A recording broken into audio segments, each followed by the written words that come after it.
आप लोग राजद छोड़ के हमारा साथ दे रहे हैं, तो आप तमाम तर लोगों को, आप एमपी का इलेक्शन लड़ते हैं, जीत जाएंगे, अगर न भी जीते तो आपको हम लोग एमएलसी बनाकर मिनिस्टर बना देंगे। जो लोग साहब खबर हैं उनको पता होगा, वो तीनों आदमी एमएलसी भी बनाएगा, मंत्री भी बनाएगा। मैं अगर इलेक्शन हार भी जाता तो मैं मंत्री बनता, सिर्फ अपने टिकट की भी कुर्बानी नहीं दी थी, बल्कि वजारत की भी हमने कुर्बानी देकर मौलाना को जिताने का था। अब ये बात बताइए, मौलाना मरहूम के चले जाने के बाद 2019 में मेरा हक बनता था कि नहीं बनता था? लेकिन हुआ ये कि जावेद आजाद साहब आए और उसके बावजूद भी आप लोगों ने हमें बहुत वोट दिया, कुछ वोट से हम पीछे रह गए, है ना। तो जावेद साहब को भी आपने देखा इन 4-5 सालों में, और मैं आपका पड़ोसी हूं, कोचाधामन का एमएलए रहा हूं, तब भी आपके इलाके की बात के लिए मैं लड़ता रहा। जिला परिषद में जब रहा हूं तो गवाही देंगे उस वक्त की खुशो देवी, रीता देवी, कि उस वक्त भी मैं यहाँ के मसलों के लिए लड़ता था कि टेरागाज और दिगलबाग का वो हिस्सा बड़ा पिछड़ा है, उसको हक मिलना चाहिए। और आज आपको खुशी होगी कि आज किशनगंज का एक बेटा जाकर पूर्णिया में एमएलए बना है, और आज सिर्फ अमोर बैसाखी नहीं बल्कि पूरे बिहार के मजलूमों की आवाज को उठाने का काम करता है। आपने देखा होगा यहाँ के नदी और पुल का मसला, यहाँ के सरकार की अनदेखी का मसला, इस इलाके के गुर्बत और पलायन का मसला, इन तमाम तर मुद्दों पर हमने बड़ी जोरदार अंदाज में लड़ाई लड़ी। 2024 में हम आना चाहते हैं, आपसे गोया इजाजत और मशवरे के लिए आए हैं। असल मालिक आप हैं।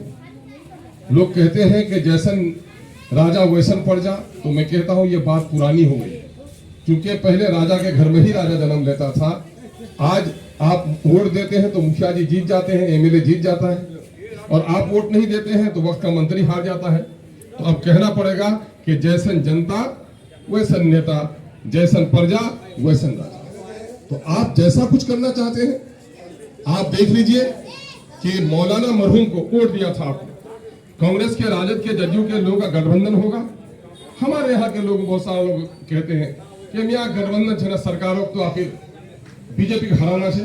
अरे मेरे भाई, बीजेपी को हराना कौन नहीं चाहता, बल्कि बीजेपी के तमाम तरह काले करतूत के बारे में बैरिस्टर अवैसी जितना बोलता है, कांग्रेस का कोई आदमी बोलने की मजाल नहीं होती। राजद का तो एमपी ही नहीं है, जदयू का एमपी बीजेपी के साथ खड़ा रहता है। तो आज बीजेपी का सबसे बड़ा अगर दुश्मन है कोई, तो वो बैरिस्टर असदुद्दीन अवैसी है। क्या बैरिस्टर असदुद्दीन अवैसी कभी चाहेगा कि बीजेपी को हम जीते दें? आप दीजिएगा इन लोगों को वोट। तो जब तलाक बिल की पेशी हुई तो मौलाना से ज्यादा शरीयत को जानने वाला कोई नहीं था। मैं ये बोलता हूं कि कांग्रेस और जदयू में जो जीतता है मुसलमान लीडर, वो पार्टी का लीडर होता है, आपका लीडर नहीं होता।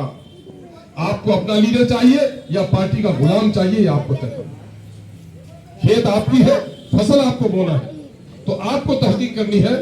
जब तलाक बिल की पेशी हुई, हजरत मौलाना को अल्लाह गरीब रहमत करे कि मौलाना का बयान है अभी यूट्यूब पे कि मैं तलाक बिल के खिलाफ बोलना चाहता था, लेकिन कांग्रेस पार्टी ने मुझे बोलने की इजाजत नहीं दी। क्या जी नौजवान सब देख रहे हो कि नहीं, है ना। तो कांग्रेस पार्टी ने जब बोलने की इजाजत नहीं दी, तो आज भी इस गठबंधन से जो जीत के जाएगा, आपके मुद्दे पर उसको बोलने की इजाजत नहीं मिलेगी। और अख्तरुल ईमान अगर जीत कर जाएगा तो बीजेपी के खिलाफ जो भी ताकत होगी, कांग्रेस होगा, राजद होगा, जदयू होगा, हम उसको वोट भी देने का काम करेंगे, लेकिन हक बात बोल करके आपका हिस्सा भी दिलवाने का काम करेंगे। तो इसमें ज्यादा फायदा है कि नहीं? एक आदमी को वोट देते हैं तो वो गुलाम बन जाता है, और एक आदमी को वोट देते हैं तो बीजेपी के खिलाफ। आपको याद होगा कि जब हम लोग असेंबली में गए तो लालू जी ने कहा अख्तरुल ईमान साथ दो। मैंने कहा कि मैंने बैरिस्टर साहब से पूछ लिया है, 118 लाइए, 5 हम मिलकर के सरकार बना देंगे, हम लोग मंत्री भी नहीं बनेंगे। जब स्पीकर का चुनाव हुआ तो हमने लालू जी का साथ दिया। जब इलेक्शन हुआ प्रधानमंत्री का तो सोनिया, ये प्रेसिडेंट का, तो सोनिया गांधी ने बैरिस्टर असदुद्दीन अवैसी को फोन किया, तो बैरिस्टर असदुद्दीन अवैसी साहब ने सोनिया गांधी के कैंडिडेट को वोट दिया। तो हम तो बीजेपी के खिलाफ जाते ही हैं, लेकिन बीजेपी के खिलाफ के साथ साथ हम आपकी आवाज भी बनते हैं। आपको और हमको गैरत होनी चाहिए कि ये मुल्क हिंदू मुस्लिम सबका है, लेकिन इस मुल्क में जिन लोगों के हाथों में सत्ता आई उसने नाइंसाफी की। जब बड़ी जात के लोगों ने सत्ता संभाली तो बड़ी जात के लोगों को नौकरी दिया, ठेका दिया, सड़कें बनाई, बिजली लगाई। पिछड़ी जाति के लोगों ने देखा कि बड़ी जात के लोग जो बनते हैं प्रधानमंत्री, मुख्यमंत्री, ये हमारे घरों में, हमारी बस्तियों में सड़क नहीं देते, बिजली नहीं देते, हमारे नौजवानों को रोजगार नहीं देते। तो पिछड़ी जाति में एक इनकलाब आया।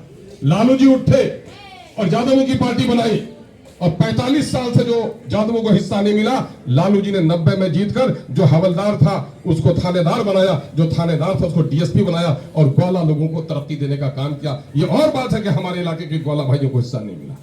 नीतीश कुमार आए तो तमाम तक कोयरी कुर्मी भाइयों को आगे बढ़ाया, पासवान आए तो पासवान भाइयों ने पासवान को आगे बढ़ाया।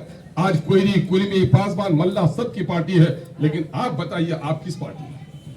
अगर बैरिस्टर सौदन अवैसी को, एमआईएम को हटा दीजिए तो आपकी कोई पार्टी नहीं जो आपकी आवाज उठाए। बिहार की असेंबली में आपने देखा होगा मदरसे की आवाज हो, अभी 105 साल पुराना मदरसा बिहार शरीफ में, जिसमें 4000 से ज्यादा मजहबी किताबें, जिसमें कुरान मजीद के नुस्खे भी थे, आग लगा दी गई। मस्जिद के गेट का मीनारा तोड़ दिया गया, 75 दुकानें माइनॉरिटी के लोगों की जलाई गई। लेकिन आपको शहादत देनी पड़ेगी कि एक कोई मुस्लिम लीडर नहीं था कि असेंबली में बात कर सके, अख्तरुल ईमान के अलावा कोई दूसरा बात नहीं कर सके।